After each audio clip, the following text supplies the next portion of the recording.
Сәлеметсіздер ме, құрметті ұстаздар мен көрермендер. Мен Нұртай қызы Толғанай, Ыбырай Алтынсарин атындағы орта мектебінің 4-ші сынып оқушысымын. Мен сіздерге Мұқағали Мақатаевтың бір өлеңін айтып бергім келіп тұр. Әке аманаты, Мұқағали Мақатаев. Еске алу. Атты нарда алыс жолға, тапсырды әкем аманатын. Серт етіп менде алдым қолға, әкемнің берген аманатын. Сұсындырған суық лебі, соғыс жылы, қыстың кезі. Әкем сонда аймалап мені, аманат еткен мына үйді сөзге.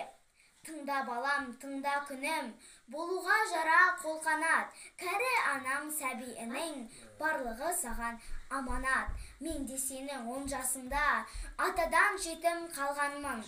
Аса ақылды болмасам да, аманатын алғанмын. Санамда сіңіп сақталып, әкеңнің сөзі өлмеген, болғанша қашан ақталып, тұратын бел болып көлденең. Талпын өмір шыңына, жетіп те мүмкін қаларсың. Анаңның ауыр мұңына, сергіткіш себеп боларсың. Сен жас буын жаңа тал, гүліңде өсіп шашырар. Сарылып оқып білім ал, сөнгенше сәулең асырар.